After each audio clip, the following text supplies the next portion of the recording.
कुछ लोगों ने इम्प्लाइडली को कुछ और ही बना दिया वर्ड को, ठीक है, मतलब उनको वर्ड ही याद नहीं आ रहा था, तो एक्सप्रेसली के साथ में इम्प्लाइडली भी आना चाहिए। Topic appropriation of payments, sir उसका अंडरलाइन भी, मतलब कीवर्ड्स को अंडरलाइन करना भी आना चाहिए।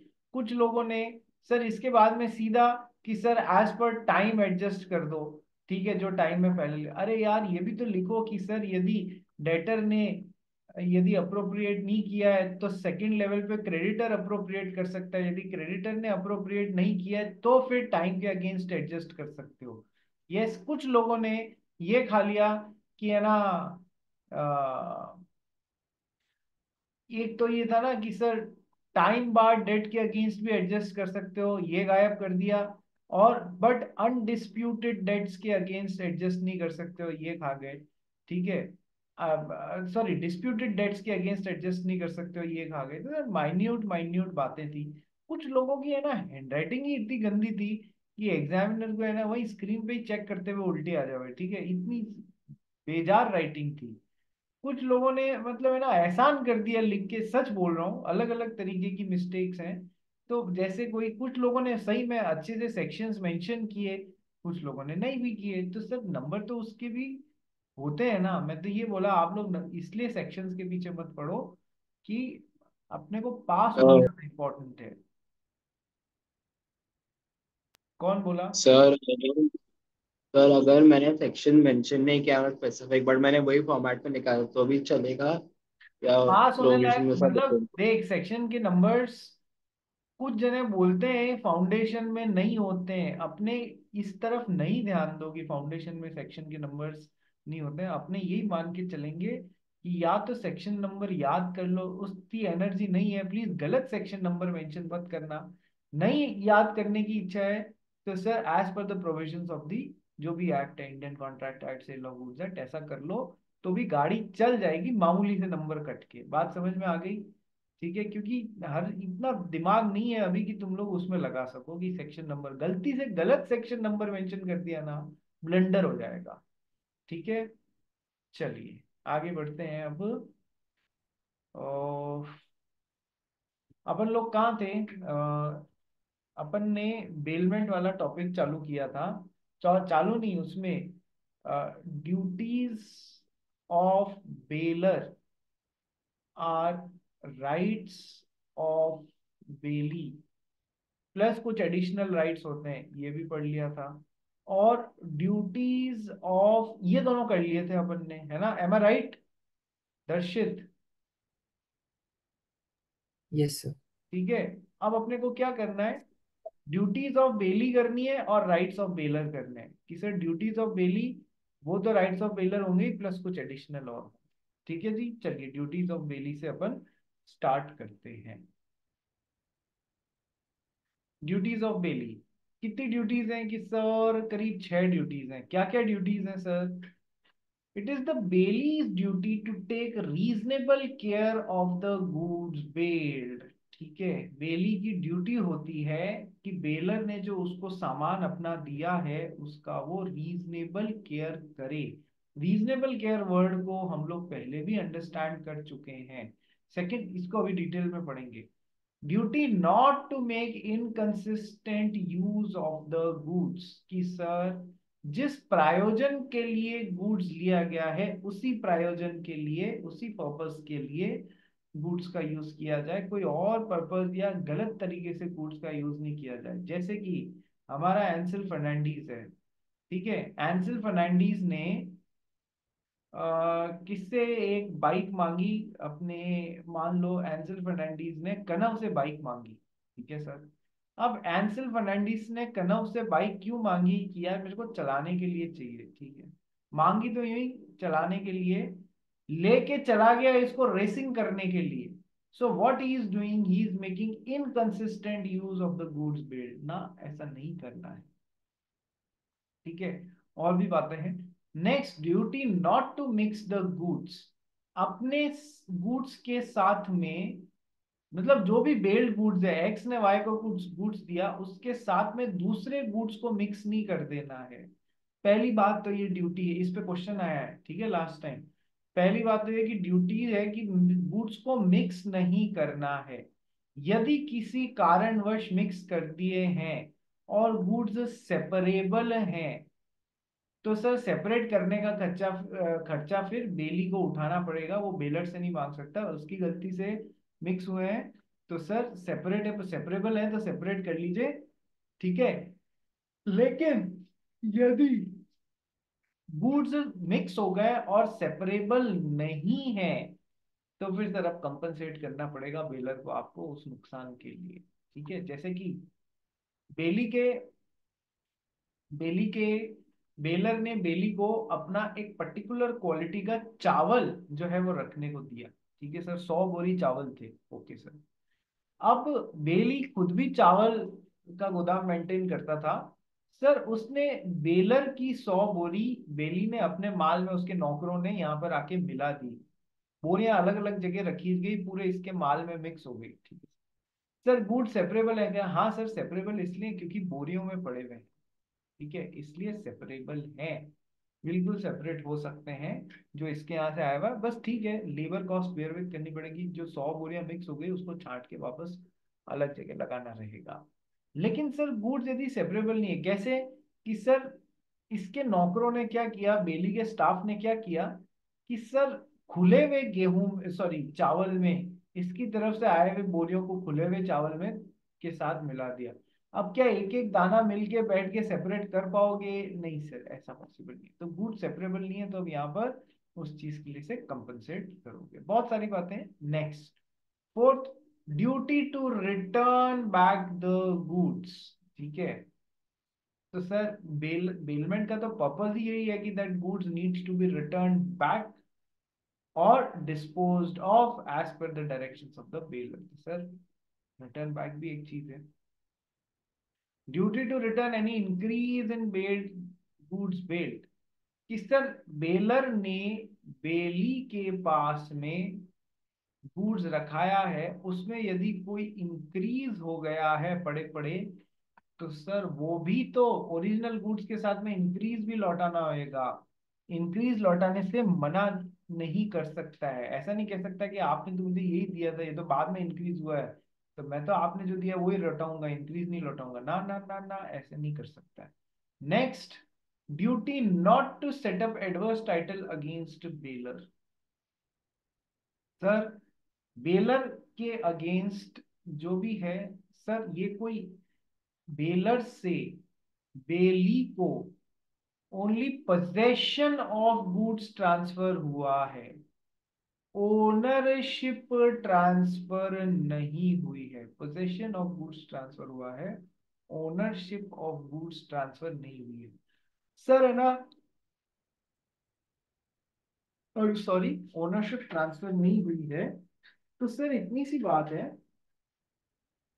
इसको इसके खिलाफ गलत टाइटल, एडवर्स टाइटल नहीं करने, नहीं नहीं मैं ओनर हूँ ऐसा करके, और भी बातें, ये सब नहीं, एडवर्स टाइटल, ये बेलर का टाइटल डिनाई नहीं कर सकता, एक्चुअल में मालिक तो वही है, ठीक है।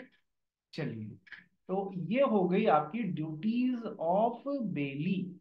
और भी ड्यूटीज हैं, जैसे कि कहीं नहीं लिखी हुई हैं तो वो मैं आपको बताऊंगा, तो पहले एक बार इसको पढ़ लेते हैं, ड्यूटीज ऑफ बेली। एक तो जिसने भी वीडियो ऑन नहीं किया है वो प्लीज अपना वीडियो ऑन कर लीजिए, जिसने भी वीडियो ऑन नहीं किया है वो प्लीज अपना वीडियो ऑन कर लीजिए।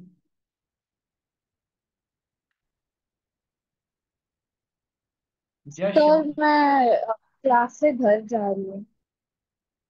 कौन मैं है ये? श्रुति से।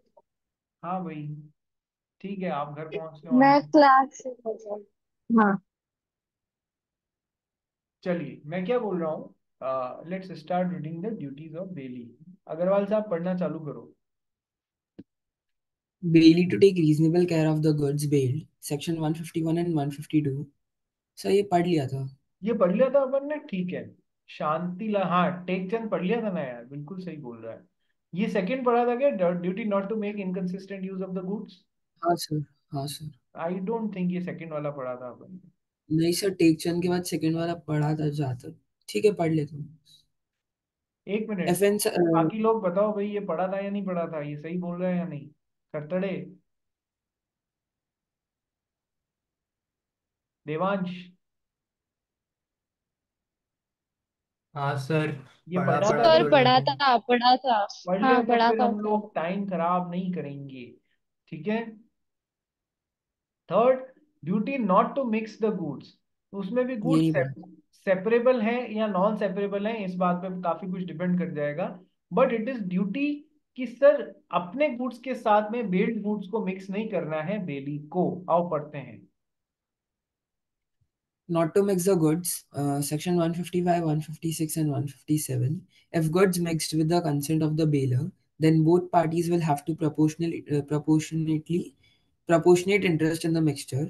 And if goods mixed without the consent of the baler, if goods are separable, then no problem, expense of separation slash damage to be borne by bailey. If the goods are not separable, then baler has right to be compensated by bailey for the loss of goods. ठीक है। तो sir यदि देखो goods जो हैं without consent mix हुए हैं, separable है, कोई प्रॉब्लम नहीं, सेपरेट कर लो। और जो सेपरेशन का एक्सपेंस हुआ है या डैमेजेस या चार्जेस हुए हैं वो कौन बेयर विद करेगा? सर बेली, जिसने या जिसके स्टाफ ने गुड्स को मिक्स कर दिया।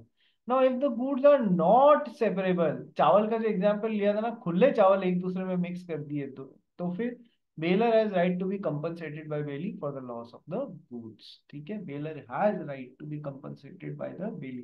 सर अब तो फिर पैसा जो भी, सॉरी, जो भी कीमत थी वो देना पड़ेगा। अच्छा, लेकिन सर गुड्स कंसेंट से मिक्स हुए हैं फिर कुछ नहीं, जिसका जितना प्रोपोर्शनेट इंटरेस्ट है वो उसमें से ले लेगा। जैसे कि मान लो इसका 60% गुड्स बेलर का है और 40% गुड्स बेली का है।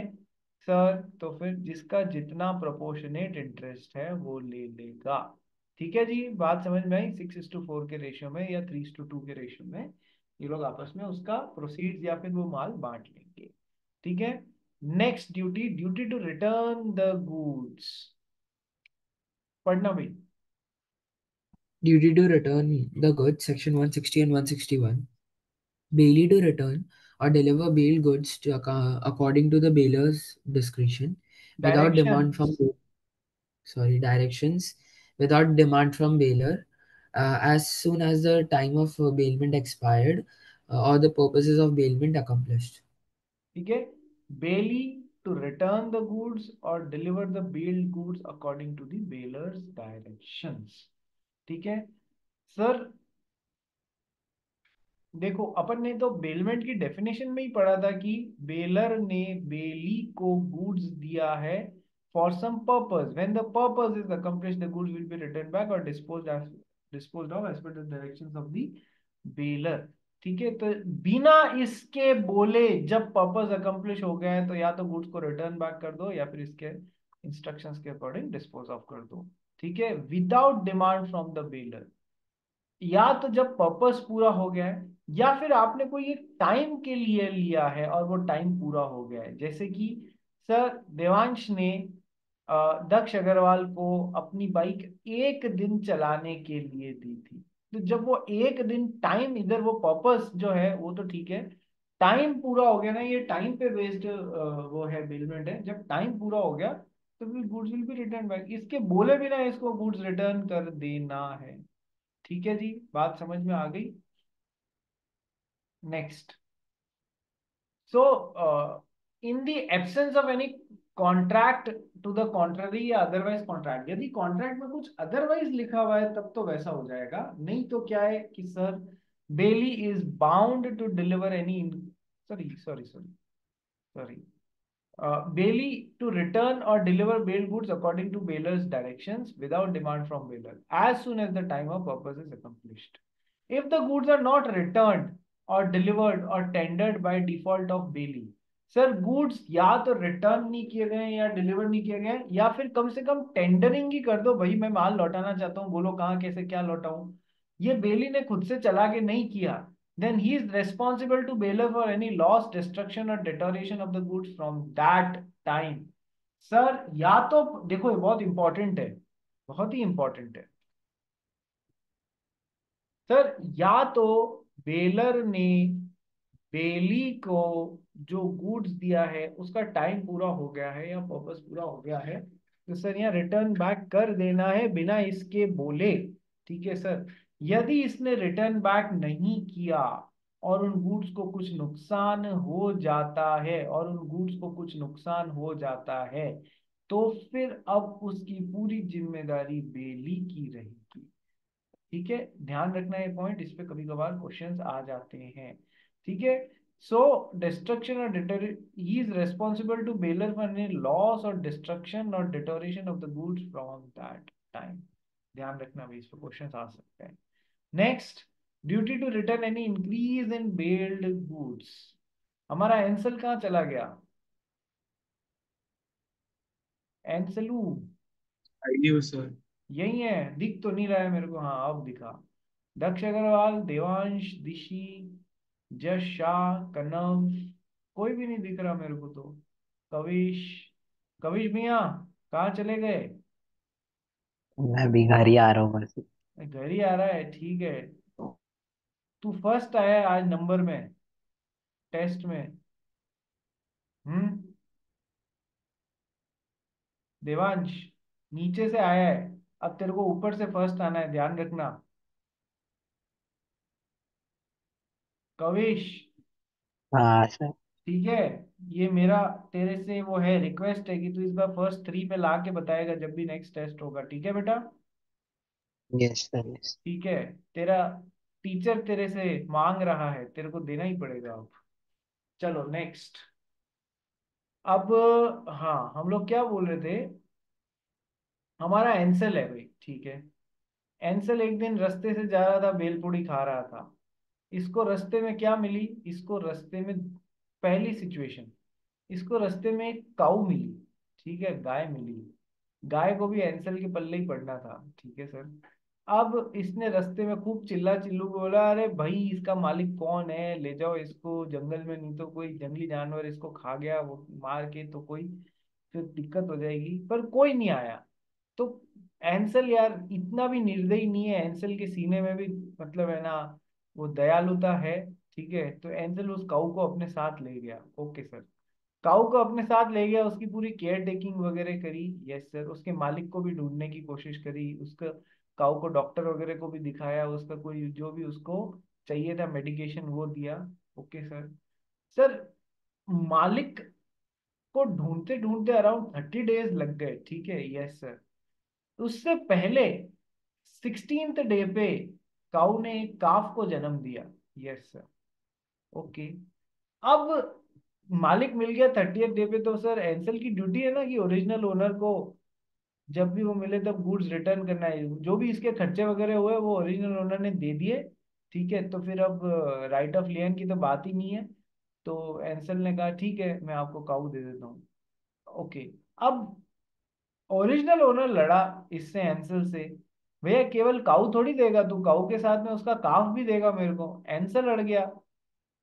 एंसल अड़ गया, ये जिन्होंने भी वीडियो ऑफ किए हैं ना अब बाहर जाने वाले हैं।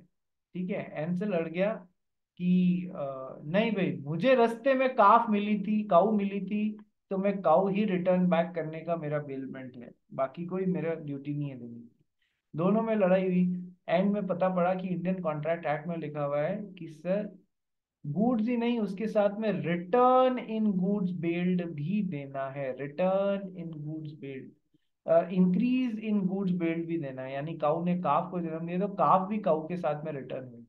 ये पहला एग्जाम्पल। दूसरा एग्जाम्पल, हमारा एंसल बड़ा ही वो क्या कहते हैं ना जॉली हार्टेड पर्सन है, कि मैं तो रास्ते से जा रहा था भेलपूरी खा रहा था, कभी कुछ और भी खाया कर एंसल। ठीक है, रास्ते से जा रहा था, ये च्युइंगम खा रहा था। ओके। तो इसको रास्ते में इस बार क्या मिले? इसको मिले किसी कंपनी के फिजिकल शेयर्स पड़े हुए मिले। किसी कंपनी के शेयर्स पड़े हुए, हालांकि आजकल फिजिकल शेयर्स ज्यादा नहीं है पर हैं, फिर भी हैं बेटा। डीमैट और ये सब में डीमटेरियलाइज्ड डिजिटल फॉर्म में शेयर्स ट्रेड बैक करते हैं, पर इसका ये मतलब नहीं कि फिजिकल शेयर्स खत्म हो गए हैं। ठीक है, तो इसको शेयर्स पड़े हुए मिले किसी कंपनी के। Yes sir. अब ये इसके ओरिजिनल ओनर को ट्रेस करके उनको लौटाने की कोशिश कर ही रहा है। जितने शेयर्स पे क्या मिल गया? या तो बोनस शेयर्स मिल गए। ओहो, बोनस शेयर मिल गए। इंक्रीज इन बेल्ड गुड्स हो गया या इंक्रीज इन फाउंड गुड्स हो गया? Yes sir. तो सर अब एंसल ऐसा बोलेगा क्या, मेरे को केवल 100 ओरिजिनल शेयर मिले थे तो मैं 100 ही लौटाने को बाध्य हूँ, ये जो एक्स्ट्रा बोनस शेयर मिले एक पे एक ये वाले 100 में लौटाने को बाध्य नहीं, इसको लौटाने पड़ेंगे। ठीक है। तो duty to return any increase in bail goods, यदि कि in the absence of any otherwise contract bailee is bound to deliver any increase और प्रॉफिट इन बेल्ड गुड्स। ये तो मैंने अभी तक जो एंसल के एग्जांपल लिए थे ये दोनों मतलब ऐसे थे, फाइंडर ऑफ गुड्स वाले एग्जांपल दिए थे। सर कई बार क्या होता है, मान लो इस बार हमारे कविश ने, ठीक है, कविश ने एक कविश के पास में 10 काउज है। ठीक है सर, 10, ये घर से बाहर जा रहा था तो इसने 10 काउज अपने फ्रेंड कन्हैया को केयर टेकिंग के लिए दे दी और उसको ये भी बोल दिया देख हो सकता है इनमें से एक आध काफ जन्म जाए, वो तू रख लेना, मुझे कोई प्रॉब्लम नहीं है, बाकी मैं आऊं तो मेरी काउज मेरे को वापस रिटर्न कर देना। ठीक है। यदि कॉन्ट्रैक्ट में अदरवाइज लिखा हुआ है तो कन्हैया जी उनको रख सकते हैं, एक्स्ट्रा जो आई है इंक्रीज हुआ है उसको। अदरवाइज कुछ नहीं लिखा हुआ है तो वो काफ भी काउस के साथ, काउस को जब रिटर्न करोगे तो काफ को भी रिटर्न करना जरूरी है। ठीक है। Bonus shares receive towards normal shares also need to be return, cow और काफ वाला एग्जांपल। ठीक है। नेक्स्ट, नेक्स्ट पढ़ना भाई, देवा दक्ष Agarwal. Duty not to set up adverse title against bailor. Bailey must hold the goods on behalf of and for the bailor. He cannot deny the title of the bailor. ठीक है। कभी भी ये मत सोचना कि माल का पोजेशन हमारे पास में आ गया तो माल के मालिक भी हम ही हैं। ऐसे जैसे लोग पहला सोचेंगे अब तो मालिक अपन ही जाए, अब कोई अपने को इधर उधर डिगा नहीं सकता। ठीक है। अरे बेलमेंट का कायदा ही यही है, ट्रांसफर ऑफ पोजेशन होता है, ट्रांसफर ऑफ ओनरशिप नहीं होता है। तो कभी भी उस माल के मालिक अपन ही जाए ऐसा बन के मत सोच लेना, सिवाय सिवाय कुछ जगह। अच्छा, सिवाय भी नहीं आएगा इधर तो, मा कुछ जगहों पर इनको माल को बेली को बेचने का राइट मिल जाता है, मालिक वो तब भी नहीं बनते हैं लेकिन फिर भी उनको बेचने का राइट मिल जाता है। कहाँ कहाँ मिलता है, कौन बताएगा? Raise raise your hands please.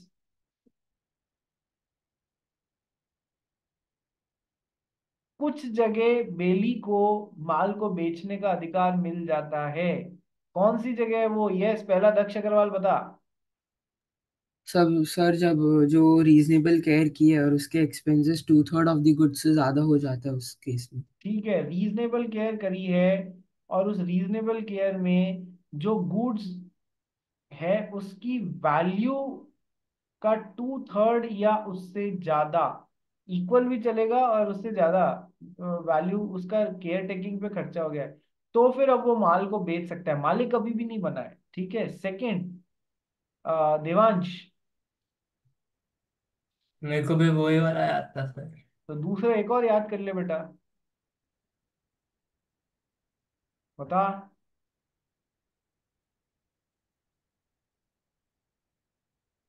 सो अरे रुक जा, खुजली क्यों? नहीं याद आ रहा सर। हाँ अब तू अब बता दक्ष अग्रवाल। सर अगर गुड्स पेरिशेबल नेचर के हुए तो ऑब्वियसली गुड्स यदि पेरिशेबल नेचर के हैं तो फिर तो अब सेल करो, एक आध एक दो थोड़े टाइम कोशिश कर लो, 1-2 घंटे 4 घंटे, नहीं तो फिर सर मिनिमाइज करो लॉस, ये तुम्हारी ड्यूटी है। यस, तो यहाँ पर बेचने का राइट मिल रहा है, मालिक कभी भी नहीं है, ध्यान रखना। ठीक है क्या, समझो इस बात को। सर यदि 2/3 से वैल्यू से कम खर्चा हुआ है तो फिर बेच सकता है क्या? नहीं। या फिर गुड्स पेरिशेबल नहीं है, डायमंड रिंग मिली, क्या वो पेरिशेबल होती है? नहीं सर। तो क्या गुड्स बेच सकता है? नहीं। लेकिन सर अपने पेमेंट के लिए क्या राइट ऑफ लियन एक्सरसाइज कर सकता है, राइट ऑफ लियन, जब तक तुम मुझे पेमेंट नहीं दे देते गुड्स वापस नहीं दिया जाएगा। ठीक है। चलिए, तो सर ये तो हो गए ड्यूटीज ऑफ बेली। ठीक है, बेली का ड्यूटीज यही है। अब राइट्स ऑफ बेलर, ठीक है। तो rights of bailor is equal to duties of Bailey.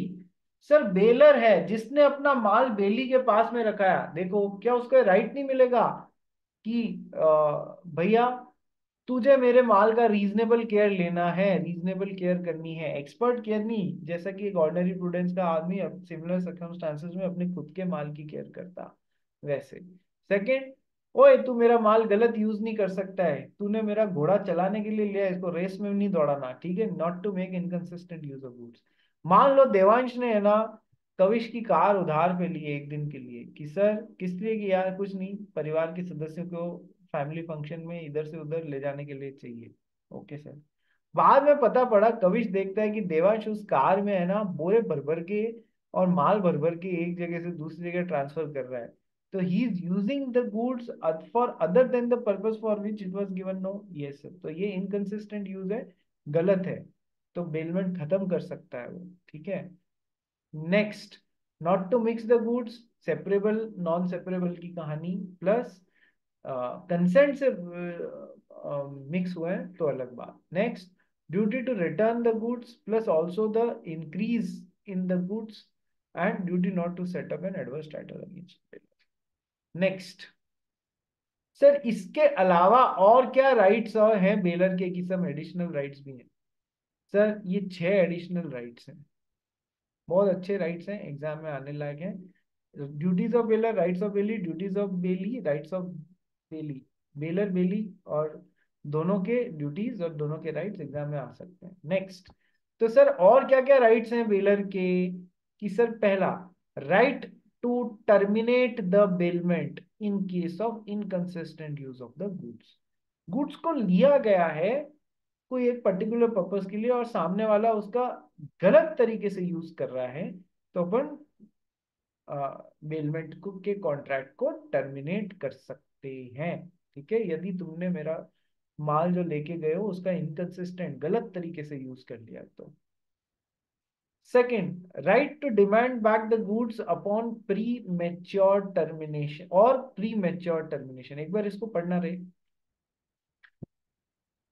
Only in case of gracious bailment, bailer to compensate bailee for the loss incurred over and above profit derived through use of bailed goods, which is upon premature termination. ठीक है sir, मैंने goods आपको graciously दिए हैं, ठीक है, बिना कोई पैसे लिए, तो मैं अपने गुड्स को समय से पहले मांग सकता हूं, लेकिन इसके कारण आपको यदि कोई प्रॉफिट्स के ऊपर जाके कोई नुकसान हो गया है तो फिर I will be responsible to make good those losses, ठीक है।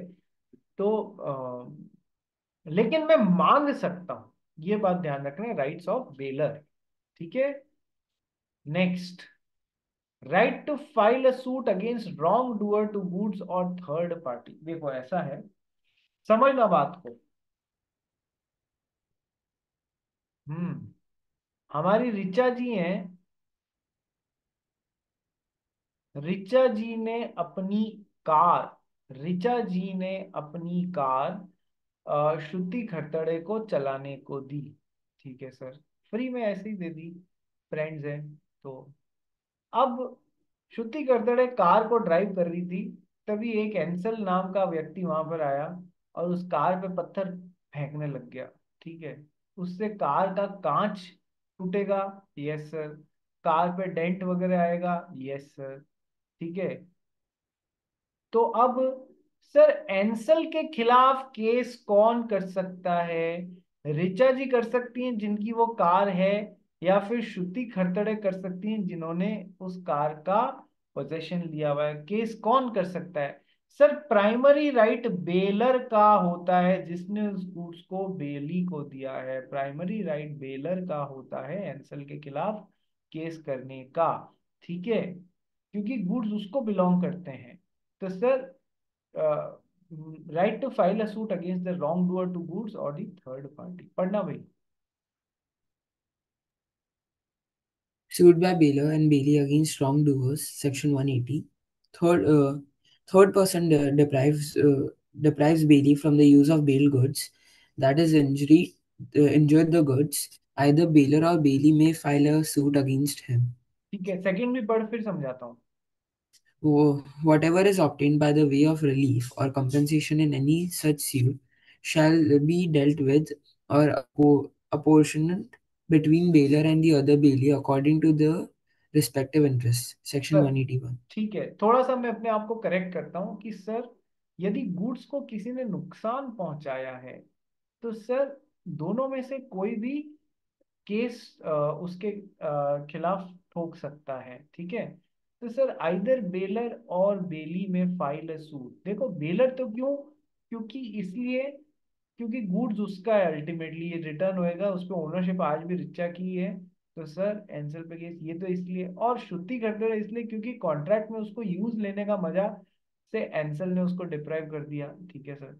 तो sir both this person and this person can file a suit against the wrong doer to the goods, दोनों को राइट है, ठीक है। So suit by bailor and bailee against the wrong doer, either bailor और bailee में file a suit against him.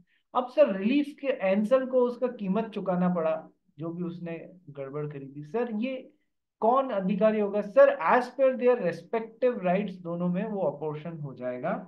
जैसे कि मान लो उसमें मान लो 10,000 रुपए मिले, यस सर, एंसल ने उसको एक गाड़ी को इतना नुकसान पहुंचा दिया। सर उसमें श्रुति खरतड़े ने 4 दिन के लिए वो गाड़ी पर डे 1,000 रुपीज पे मान लीजिए किराए पे ली थी रिचा से।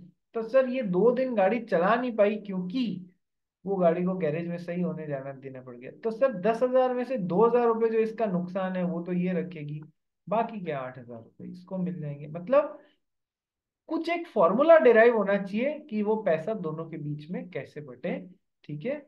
सो डेल्ट विद और apportion between bailor and bailee according to their respective interests, ठीक है। चलिए next right, right to sue the bailee. Bailor का राइट है कि वो बेली के ऊपर केस ठोक सकता है for enforcing all the liabilities and duties of bailee. Sir bailor ने बेली के ऊपर जो भी इसकी ड्यूटीज थी और जो इसके राइट्स थे वो यदि फुलफिल नहीं हो रहे और इसकी ड्यूटीज थी ये पूरी नहीं कर रहा है तो उसके ऊपर केस ठोक सकता है। ये तो कोई बहुत विशेष पॉइंट नहीं है, ठीक है। नेक्स्ट, राइट टू कंपनसेशन, पढ़ना भाई इसको। Right to compensation. If any damage caused to the goods bailed because of the unauthorized use of the goods or unauthorized mixing of the goods, the bailer has the right to claim compensation for the same. Join again on same link, please.